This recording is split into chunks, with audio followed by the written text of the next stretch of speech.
Golden prime stories. అది ఆనందపురం అనే అందమైన పల్లెటూరు. ఆ ఊరిలో మాధవ అనే ఒక నిరుపేద చేనేత కార్మికుడు ఉండేవాడు. మాధవ చాలా అమాయకుడు, కాని అతని చేతుల్లో అద్భుతమైన కళ ఉంది. అతను నేసే పట్టుచీరలు చూస్తే దేవతా వస్త్రాల్లా మెరిసిపోయేవి. అతని భార్య సరస్వతి, పేరుకు తగ్గట్టే ఆమె మహా తెలివైంది, సమయస్ఫూర్తి గల ఇల్లాలు. భర్త అమాయకత్వాన్ని గమనిస్తూ ఇంటిని ఎంతో చక్కగా లక్ష్మీదేవిలా దిద్దుకునేది. ఉదయం సూర్యోదయం అవుతుండగా మాధవ తన మగ్గం మీద కూర్చుని ఎంతో శ్రద్ధగా ఒక అద్భుతమైన పట్టుచీరను నేస్తున్నాడు. ఆ చీరపైన నెమలి పించాల రంగులు, బంగారు తీగలు తళతళ మెరుస్తున్నాయి. సరస్వతి చేతిలో టీ గ్లాసు పట్టుకుని అక్కడికి వస్తుంది. ఏవండి, ఈ దారాలన్నీ కలిసి మీ చేతిలో ఒక అద్భుతంలా మారుతున్నాయి. ఈ 6 నెలల మీ రాత్రింబవళ్ల కష్టం, మీ చేతి కళ ఈ చీరలో స్పష్టంగా కనిపిస్తుంది. నిజంగా ఇది దేవతలు కట్టుకునే చీరలా ఉందండి. అవును సరస్వతి, దీన్ని అమ్మి వచ్చిన డబ్బుతో మన పాత అప్పులన్నీ తీర్చేయాలి. ఆ తరువాత నీకోసం ఒక మంచి ముక్కుపుడక చేయిస్తాను. నువ్వు రాత్రంతా నాకు దారాలు పడుగు చేయడంలో నీ సహకారం లేకపోతే నేను ఇంత అందమైన చీరను నేయలేకపోయేవాడిని. నాకు ముక్కు పొడకలు నగలు ముఖ్యం కాదండి. ముందు మన ఇల్లు అప్పుల బాధల నుండి గట్టెక్కితే చాలు. కాని నాకు ఎందుకో ఒక్కటే భయం వేస్తోందండి. భయమా? దేనికి? ఈ చీరను కొనడానికి మన ఊరి బట్టల వ్యాపారి నాగభూషణం వస్తున్నాడు కదా. వాడు మహాపిసినారి, కుటుల బుద్ధి కలవాడు. మన అమాయకత్వాన్ని ఆసరాగా చేసుకుని మిమ్మల్ని మోసం చేసి తక్కువ డబ్బులకు లాగేసుకుంటాడేమో అని నా భయమండి. అదేం లేదు సరస్వతి, నాగభూషణం గారు ఊర్లో పెద్ద వ్యాపారి కదా. పైగా మొన్న మన కష్టాన్ని చూసి తగిన ధర ఇస్తానని చెప్పారు. నువ్వు అనవసరంగా కంగారు పడకు. సరస్వతి తన భర్త అమాయకత్వానికి లోపల బాధపడుతూనే మౌనంగా ఉండిపోయింది. కాని సరస్వతి అనుమానమే నిజమైంది. నాగభూషణం ఆ ఊరిలోనే అతిపెద్ద ధనవంతుడు, కాని పరమ దుర్మార్గుడు. మాధవ నేసిన ఆ అద్భుతమైన పట్టుచీరను ఎలాగైనా ఉచితంగా కొట్టేయాలని, అలాగే అతని ఇల్లును కూడా తన వశం చేసుకోవాలని ఒక ప్లాన్ వేశాడు. మరుసటి రోజు ఉదయం నాగభూషణం గర్వంగా తన పెద్ద పొట్టను తడుముకుంటూ చేతిలో ఒక పాత కాగితం పట్టుకుని మాధవ ఇంటి ముందు దిగాడు. అతని వెనుక గుమస్తా వీరయ్య సంచి పట్టుకుని వస్తాడు. ఏరా మాధవా, ఎలా ఉన్నావు? నేను చెప్పిన పెళ్లి చీర తయారైందా లేదా? పట్నంలో జమీందారు గారి కూతురి పెళ్లి కోసం ఈ చీరను నేయించాను కదా. ఎక్కడా చూపించు ఆ చీర.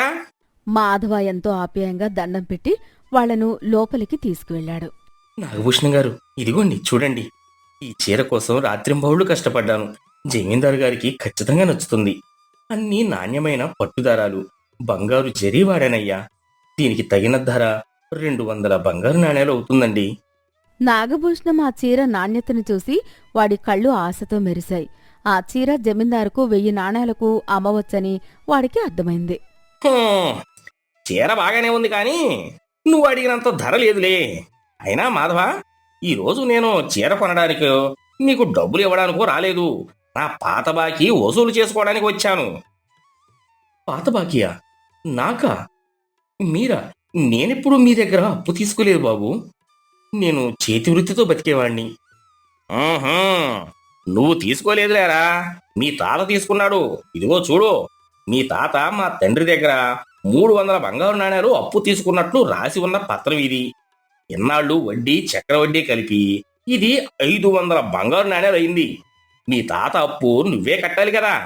ఈరోజు సాయంత్రంలోగా నా అప్పు తీర్చుతావా, లేక నీ మగ్గం, ఈ చీర, ఈ ఇల్లు నాకు రాసిస్తావా? ఏది కావాలో తేల్చుకో. లోపల నుంచి వచ్చిన సరస్వతి ఆ పత్రాన్ని చూసి షాక్ అయింది. ఆగండి నాగభూషణం గారు, మా తాతగారు ఎప్పుడో 25 ఏళ్ల క్రితం చనిపోయారు. అప్పట్నుండి లేని ఈ పత్రం ఇప్పుడు ఎలా ఊడిపడింది? ఇది ముమ్మాటికే అబద్ధం. మా ఇల్లును, మగ్గాన్ని, ఈ పట్టుచీరను ఉచితంగా లాక్కోవడానికి మీరాడుతున్న నాటకమిది. నోరు మొయ్, ఆడదానివి, నీకేం తెలుసు వ్యాపారాల గురించి? ఇక్కడ పత్రం మీద మీ తాతగారి వేలిముద్ర ఉంది చూడు. ఇది చట్టబద్ధమైన పత్రం. ఊరి పంచాయతీ పెద్దల దగ్గర వెళ్తే మీరే అబద్ధం చెప్పినట్టు దొంగలవుతారు. రేపు ఉదయం పంచాయతీ పెట్టిస్తున్నా. నాగభూషణం తెచ్చిన నకిలీ పత్రం చూసి మాధవ గుండె ఆగిపోయినంత పనైంది. ఊరి పెద్దలు కూడా నాగభూషణం మాటలకే తలూపుతారు. ఎందుకంటే అందరూ అతని దగ్గర అప్పులు తీసుకునేవారే. అప్పుడు నాగభూషణం ఒక పెద్ద నాటకానికి తెరలేపాడు. తను ఎంత ధర్మబుద్ధి గలవాడో ఊరి జనాభాకు చూపించుకోవడానికి ఒక మోసపూరితమైన పందెం ప్రతిపాదించాడు. సరే మాధవ, నేనేమి అంత కఠిన హృదయుణ్ణి కాదు. మీ తాత చేసిన పాపానికి నిన్ను బలి చేయడం నాకు ఇష్టం లేదు. అందుకే ఊరి జనం ముందు నీకు ఒక అవకాశం ఇస్తాను. రేపు ఉదయం ఊరి రచ్చబండ దగ్గర పంచాయతీ జరుగుతుంది కదా. అవునయ్యా. అక్కడ నేను ఒక మట్టి కుండలో 2 కాగితపు చిటీలు వేస్తాను. ఒక చిటీ మీద అప్పు మాఫీ అని, రెండో చిటీ మీద ఇల్లు చెప్తూ అని రాసి ఉంటుంది. నువ్వు ఆ కుండలో చేయి పెట్టి కళ్ళు మూసుకుని ఒక చిటీ తీయాలి. విధి నీ రాత ఎలా రాసిందో చూద్దాం. నీ అదృష్టం బాగుండి అప్పు మాఫీ అని వస్తే నీ అప్పు అంతా కొట్టేస్తాను. దేవుడి మీద ఒట్టు. ఒకవేళ ఇల్లు చెప్తూని వస్తే నువ్వు ఈ ఇల్లు, ఆ పట్టు చీర నాకు ఇచ్చేసి ఊరు విడిచి వెళ్ళిపోవాలి. దీనికి ఒప్పుకుంటావా? మాధవ నిస్సహాయంగా తల దించుకున్నాడు. ఊరి పెద్దలు ఆయన మాట వినరని వాడికి తెలుసు. అయ్యా, నా చేతిలో ఏముందండి, అంతా దైవేచ్ఛ. మీరు చెప్పినట్టే చేస్తాను. సరేనండి. పదరా వీరయ్యా, రేపు ఉదయంతో ఈ ఇల్లు, ఈ విలువైన చీర మన సొంతం అయిపోతాయి. నాగభూషణం, వీరయ్య నవ్వుకుంటూ వెళ్ళిపోతారు. సరస్వతి, మన బతుకు రోడ్డున పడింది. రేపు ఆ చిటీలలో ఏం వస్తుందో నాకేం తెలియడం లేదు.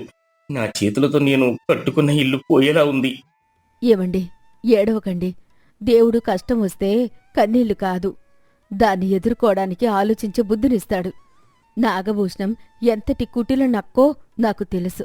వాడికి ధర్మం లేదు. వాడు మోసం చేసి 2 చీటీల మీద కూడా ఇల్లు జప్తు అనే రాస్తాడు. మనం ఏ చీటీ తీసినా ఆ మోసగాడే గెలుస్తాడు. అమ్మ బాబోయ్, అంత ఘోరమా? మరి ఇప్పుడు ఎలా సరస్వతి? ఒకవేళ నేను పంచాయతీకి వెళ్ళకపోతే ఊరి పెద్దలు మనల్ని తప్పు పడతారు, మనల్ని దొంగలు అంటారు. వెళ్తే వాడి దొంగ చిటీల వల్ల మోసపోతాం. దీనికి అసలు ఉపాయమే లేదా? మనం ఊరి వదిలి వెళ్ళిపోవాల్సిందేనా? సరస్వతి కళ్ళు ఆత్మవిశ్వాసంతో ఆమె పెదవులపై ఒక చిన్న నవ్వు వికసించింది. ఉపాయం ఉంది. వాడి కుయుక్తిని వాడి పైకి తిప్పే అద్భుతమైన ఉపాయం నా దగ్గరుంది. భయపడకండి. మీరు రేపు పంచాయతీలో నేను చెప్పినట్లే చేయండి. ఆ నాగభూషణం నోరెళ్లబెట్టేలా వాడు తీసిన గొయ్యిలో వాడే పడేలా చేద్దాం. సరస్వతి భర్త చెవిలో తన ప్లాన్ చెప్పింది. అది విన్న మాధవకు ప్రాణం లేచి వచ్చినట్టయింది. మరుసటి రోజు ఉదయం రచ్చబండ దగ్గర ఊరి జనమంతా గుమిగూడారు. పంచాయతీ పెద్దలు ఆసీనులయ్యారు. ఒకవైపు నాగభూషణం గర్వంగా కూర్చుని ఉన్నాడు. అతని పక్కనే ఒక చిన్న మట్టికుండ ఉంది. మరోవైపు మాధవ, సరస్వతి చేతులు కట్టుకుని వినయంగా నిలబడి ఉన్నారు. నాగభూషణం తన పథకం ప్రకారం ఉదయాన్నే 2 చీటీల మీద ఇల్లు జప్తు అనే రాసి ఎవరికీ తెలియకుండా ఆ కుండలో వేశాడు. గ్రామ పెద్దలారా, అందరూ వినండి. ఈ మాధవ తాత చేసిన అప్పు పత్రం నా దగ్గర ఉంది. అది వసూలు చేయడం నా ధర్మం. కానీ నేను దయామయుణ్ణి కాబట్టి మాధవకు ఒక అవకాశం ఇస్తున్నాను. ఈ కుండలో 2 చీటీలు వేశాను. ఒకటి అప్పు మాఫీ, ఇంకొకటి ఇల్లు చెప్తూ. మాధవ వచ్చి కళ్ళు మూసుకుని ఒక చీటీ తీస్తాడు. విధి ఏది రాసి పెడితే అది జరుగుతుంది. సరే నాగభూషణం, నీ పద్ధతి బాగుంది. ఇందులో మోసానికి తావులేదు. మాధవ, రా ముందుకు వచ్చి కుండలో నుండి ఒక చిటీ తీసుకో. ఏది వస్తే దానికి నువ్వు కట్టుబడి ఉండాలి. సరస్వతి భర్త వైపు చూసి కళ్లతోనే ధైర్యంగా సైగ చేస్తుంది. మాధవ ధైర్యంగా ముందుకు వెళ్తాడు. మాధవ కుండలో చేయి పెట్టి ఒక చీటీ బయటకు తీస్తాడు. ఇక్కడే సరస్వతి చెప్పిన పని చేస్తాడు. మాధవ ఆ చీటీని విప్పి చదవకుండా అందరూ చూస్తుండగానే టక్కున ఆ కాగితాన్ని నోట్లో వేసుకుని నమిలి గుటుక్కున మింగేస్తాడు. నాగభూషణం, అక్కడున్న వారంతా ఒక్కసారిగా ఆశ్చర్యపోయి నిల్చుండిపోతారు. ఒరే మాధవ, ఎంత పని చేశావురా! ఇచ్చి పట్టిందా? ఆ చిటిని ఎందుకు మింగేశావు? అందులో ఏం రాసి ఉందో ఇప్పుడు ఎవరికి ఎలా తెలుస్తుంది? నువ్వు కావాలనే పంచాయతీని అవమానించావు. అప్పుడే సరస్వతి ముందుకు వచ్చింది. అయ్యా నాగభూషణం గారు, శాంతించండి. నా భర్త చాలా అమాయకుడు. ఆ చీటీలో ఎక్కడ తన ఇల్లు పోతుందో అని కంగారులో ఆ చీటీని అలా మింగేశాడు. దయచేసి క్షమించండి. కాని అందులో ఏం రాసి ఉందో తెలుసుకోవడం చాలా సులభం కదండి పెద్దలారా. అదేలాగమ్మా సరస్వతి, తీసిన చిట్టి నమిలి మింగేశాడు కదా, ఇంకా అందులో ఏముందో ఎలా తెలుస్తుంది తల్లి? అయ్యా, నాగభూషణం గారు స్వయంగా చెప్పారు. ఆ కుండలో ఉన్నవి 2 చీటీలు అని. ఒకటి అప్పు మాఫీ, ఇంకొకటి ఇల్లు జప్తు. నా భర్త ఒక చీటీ తీసి మింగేశాడు కాబట్టి ఇప్పుడు ఆ కుండలో మిగిలి ఉన్న 2 చీటీని తీసి చదవండి. ఆ కుండలో మిగిలి ఉన్న దాంట్లో ఏముంటే దానికి వ్యతిరేకమైనదే నా భర్త తీసుకుని మింగేసిన చీటీ. ఉదాహరణకు కుండలో ఉన్న చీటీ ఇల్లు జప్తు అని ఉంటే అంటే నా భర్త మింగేసిన చీటీ ఖచ్చితంగా అప్పు మాఫీ అయినట్లే కదా. సరస్వతి మాట వినగానే ఊరి జనమంతా ఒక్కసారిగా ఒకరి ముఖాలు ఒకరు చూసుకుని అవును కదా, భలే ఉపాయం చెప్పిందే, ఆమె చెప్పిన లెక్క ఖచ్చితంగా సరిపోతుంది అని అంటారు. నాగభూషణ ముఖంలో నెత్తురు చుక్కలేదు. వాడి గొంతులో మాట పెగలడం లేదు. ఎందుకంటే వాడు చేసిన మోసం వల్ల కొండలో ఉన్న రెండో చీటీ మీద కూడా ఇల్లు జప్తు అనే రాసి ఉంది. ఇప్పుడు ఆ రెండో చీటీ బయటకు వస్తే వాడి లెక్క ప్రకారం మాధవ తీసింది అప్పు మాఫీ చీటీయే అవుతుంది. సరే సరస్వతి, నువ్వు చెప్పింది 100% న్యాయంగా ఉంది. వీరయ్య, ఆ కుండలో ఉన్న రెండో చీటీ తీసి పెద్దగా చదువు. గుమస్తా వీరయ్య భయంతో వణుకుతూ నాగభూషణం వైపు చూస్తూ కుండలో నుండి రెండో చీటీ తీసి విప్పుతాడు. అందులో ఇల్లు జప్తు అని రాసి ఉంటుంది. పెద్దలారా, ఇందులో ఈ రెండో చీటీలో ఈ ఇల్లు జప్తు అని ఉందండి. చూశారు కదా అయ్యా, కుండలో ఉన్నది ఇల్లు జప్తు కాబట్టి నా భర్త తీసి మింగేసిన చీటీ ఖచ్చితంగా అప్పు మాఫీ అన్నమాట. దేవుడు మా వైపున్నాడు, దేవుడే మా పక్షాన నిలిచాడు. నాగభూషణం గారు స్వయంగా చెప్పిన పందెం ప్రకారం మా అప్పులన్నీ ఈ రోజుతో పూర్తిగా మాఫీ అయిపోయాయి. నాగభూషణం గిలగిలలాడిపోయాడు. వాడిప్పుడు నిజం ఒప్పుకోలేడు. ఒప్పుకుంటే ఊరి జనం వాణ్ణి దొంగ అని కొడతారు. అది అది కాదు, నేను వాడు మింగేటేంటి? నాగభూషణం, నోర్ముయ్, నువ్వు ఆడిన ఆటలోనే నువ్వు ఘోరంగా ఓడిపోయావు. పంచాయతీ సాక్షిగా అందరి ఎదుట మాధవ తాత అప్పు అంతా ఈ రోజుతో చెల్లిపోయింది. ఇకపై నువ్వు వాళ్ళ ఇంటి వైపు కన్నెత్తి కూడా చూడకూడదు. అంతేకాదు, పందెం ముగిసింది కాబట్టి మాధవ ఎంతో కష్టపడి నేసిన ఆ అద్భుతమైన పట్టుచీరకు తగిన ధర 200 బంగారు నాణేలు ఇప్పుడే ఇక్కడే వాడి చేతిలో చెల్లించు. ఇది పంచాయతీ తీర్పు. నాగభూషణం అవమానంతో తల దించుకుని చేసేది ఏమీ లేక తన సంచిలో నుండి 200 బంగారు నాణాలను తీసి మాధవ చేతిలో పెట్టి అక్కడ్నుంచి వెళ్ళిపోతాడు. ఊరి జనమంతా సరస్వతి సమయస్ఫూర్తిని, తెలివితేటలను ఆకాశానికెత్తి మెచ్చుకుంటారు. అలా సరస్వతి తన అద్భుతమైన తెలివితేటలతో ఆ కపట వ్యాపారి నాగభూషణం వేసిన ఉచ్చును వాడిమెడకే బిగించి తన భర్తను, తన ఇల్లును కాపాడుకుంది. పంచాయతీ ముగిశాక మాధవ, సరస్వతి ఆనందంగా ఇంటికి తిరిగి వస్తారు. మాధవ చేతిలో ఉన్న బంగారు నాణాలను చూసుకుని ఎంతో గర్వంగా, ప్రేమగా తన భార్య సరస్వతి వైపు చూస్తాడు. సరస్వతి, ఈరోజు నా ఇల్లాలు మాత్రమే కాదు, నా ఇంటి పాలిట సాక్షాత్తు లక్ష్మీదేవివని నిరూపించావు. నీ తెలివితేటలు, నీ ముందు చూపు లేకపోతే ఈ పాటికి ఆ మోసగాడి చేతిలో బలైపోయి మనం రోడ్డున పడే అనాథలయ్యేవాళ్లం. ఏమండి, మీలాంటి కష్టజీవిని కాపాడుకోవడం నా బాధ్యత. ఎంతటి బలవంతుడైనా కపటి అయినా సరే కష్టపడి పనిచేసే పేదవాణ్ణి ఏడిపించాలని చూస్తే వాడి కుటిల బుద్ధే వాడికి వినాశనం తెస్తుంది. మనం నీతిగా ఉన్నాం కాబట్టే, భయపడకుండా ఆలోచించాం కాబట్టే ఆ భగవంతుడు మనకు ఈ ఉపాయాన్నిచ్చాడు. పదండి, ఈ సంతోషంలో మన దేవుడి గదిలో లక్ష్మీదేవికి పూజ చేసుకుందాం. తెలివైన ఇల్లాలు, భర్తకు అండగా నిలబడి ఆపద సమయంలో తెలివిగా వ్యవహరించే ఇల్లాలు ఉన్న ఇల్లు ఎప్పటికీ వర్ధిల్లుతుంది. రావులపాలెం గ్రామంలో రాజప్ప అనే ఒక పెద్ద ధనిక వర్తకుడు ఉండేవాడు. ఆయనకు పట్నంలో బట్టల వ్యాపారం, ఊర్లో 10 ఎకరాల పొలాలు ఉన్నాయి. ఆయన భార్య పేరు సరళమ్మ. ఆ ఊర్లో ఏ ఇంటికెళ్ళినా సరళమ్మ గురించే మాట్లాడుకుంటారు. కారణం ఆమె అందం కాదు, ఆమెకున్న కొత్త బట్టల పిచ్చి. సరళమ్మకు రోజుకు కనీసం 3 సార్లైనా చీర మార్చకపోతే నిద్రపట్టదు. ఆమె ఇష్టానికి తగినట్లు రాజప్ప వ్యాపారం మీద కాశీ, బెనారస్, కంచి వెళ్ళినప్పుడల్లా బస్తాల కొద్దీ చీరలు తెచ్చి పెడుతుంటాడు. ఆయనకు భార్య అంటే ప్రాణం. ఆ ఇంట్లో రామి అనే పేదరాలు పని మనిషిగా ఉండేది. పాపం రామికి రోజూ కట్టుకోవడానికి కూడా సరైన బట్టల్లేవు. ఇల్లంతా ఊడ్చి అంట్లు తోమి వెళ్తుంటుంది. ఉదయం 8 గంటలకు రాజప్ప తన పడక కుర్చీలో కూర్చొని పేపర్ చదువుతున్నాడు. లోపల సరళమ్మ తన పెద్ద చెక్క బీరువా తెరిచి చీరలన్నీ మంచం మీదకు విసిరేస్తోంది. ఏమండి, ఓ ఏమండి, ఇటొకసారి రండి. రాజప్ప కంగారుగా లోపలికి వచ్చాడు. ఏమైంది సరళా, పొద్దున్నే ఎందుకలా అరుస్తున్నావు? ఈ బీరువా చూశారా? కట్టుకోవడానికి ఒక్కటంటే ఒక్క చీర కూడా లేదు. ఇవాళ నేను గుడికి వెళ్ళాలి కదా, ఏ చీర కట్టుకోవాలి నేను? అదేంటి సరళ, మంచం నిండా ఒక జాతరకి సరిపడా చీరలు ఉన్నాయిగా. మొన్ననే పట్నం నుంచి ఒక డజను కంచి పట్టు చీరలు తెచ్చాను కదా, అందులో ఒకటి కట్టుకో. అలా అంటారేంటండి? మొన్న తెచ్చిన ఎర్ర చీర నిన్న ఉదయం కట్టుకున్నాను. ఆకుపచ్చ చీర పక్కింటి పెళ్లిలో కట్టాను.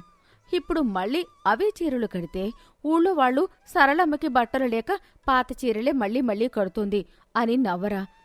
నా పరివేం కావాలి? ఒక్కసారి కడితే అది పాత చీర అయిపోతుందా తల్లి?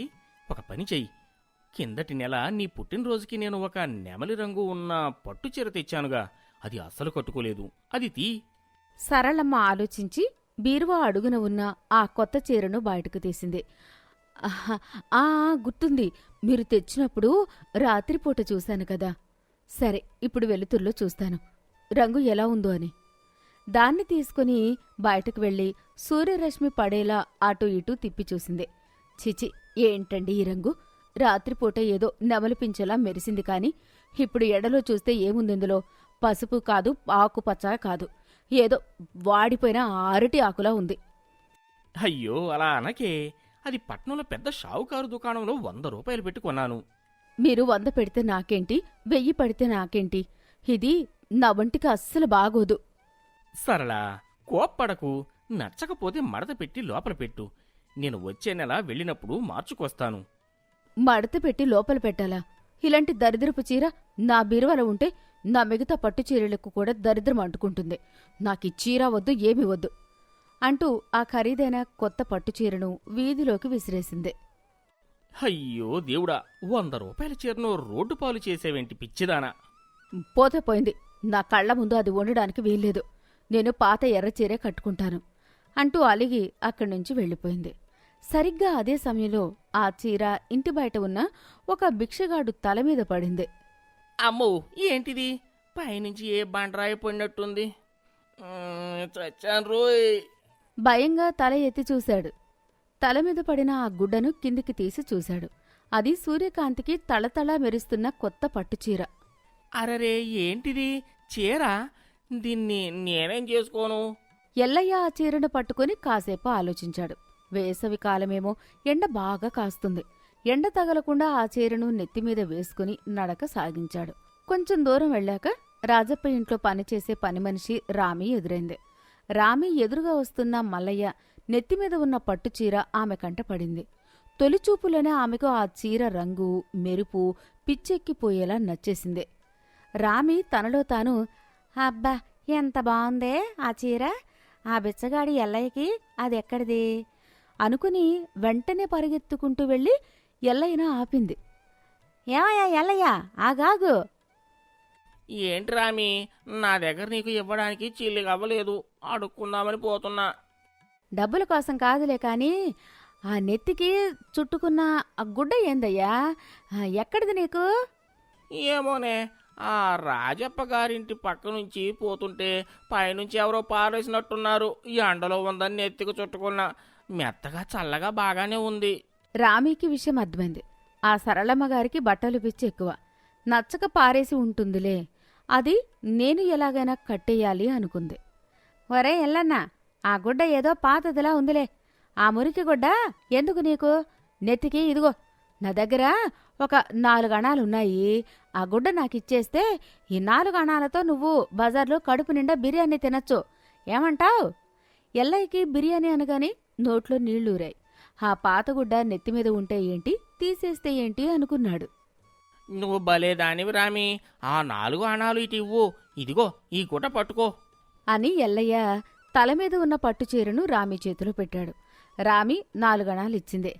ఆహా, నా జన్మ ధన్యమైంది, రేపు పనికి ఈ చీర కట్టుకుని వెళ్ళాలి, నన్ను చూసి ఊళ్ళో వాళ్ళందరూ అసూయ పడాల్సిందే అని సంతోషంగా ఇంటికి వెళ్ళింది. మరుసటి రోజు ఉదయం రామి తను నిన్న ఎల్లయ్య దగ్గర కొన్న ఆ నెమలి రంగు పట్టుచీరను ఎంతో అందంగా కట్టుకుని పనికి వచ్చింది. రామి నేరుగా సరళమ్మ దగ్గరికి వెళ్ళి, అమ్మగారు, అంట్లు తోమేయమంటారా, ముందు వాకిలు ఓడోమంటారా? సరళమ్మ రామిని ఆమె కట్టుకున్న చీరను కన్నార్పకుండా చూస్తూ ఉండిపోయింది. ఆమెకి తన కళ్లను తానే నమ్మలేకపోతుంది.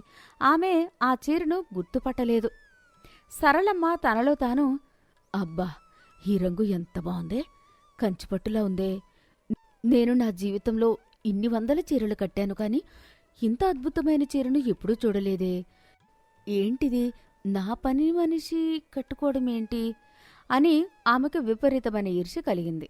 తన దగ్గర లేని చీర తన పని మనిషి దగ్గర ఉండడం ఆమె అహంకారాన్ని దెబ్బతీసింది. ఓసే రామి, ఆ కట్టుకున్న చీర ఏందే? ఎక్కడిది నీకు? ఏ మహారాజు గారింట్లో దొంగతనం చేశావేంటి? అయ్యో, దొంగతనం ఏంటమ్మగారు? నిన్న మా చుట్టాలు వస్తే పట్నం నుంచి తెచ్చారులేండి. ఎలా ఉందమ్మగారు? నిజం చెప్తే లాక్కుంటారని అబద్ధం చెప్పింది. ఎలా ఉండడమేంటే, పనికి వచ్చేటప్పుడు ఇలాంటి పట్టుచీరలు కట్టుకుని ఎవరైనా వస్తారా? పో, వెళ్ళి చీపురు పట్టుకో. రామి లోపలికి వెళ్ళింది. సరళమ్మ మనసులో మాత్రం ఆ చీర గురించే ఆలోచన. అటూ ఇటూ తిరుగుతోంది. ముఖం మార్చుకుంది. సరళమ్మ నేరుగా రాజప్ప దగ్గరికి వెళ్ళింది. ఏవండి, మీకు కళ్ళు కనిపించడం లేదా?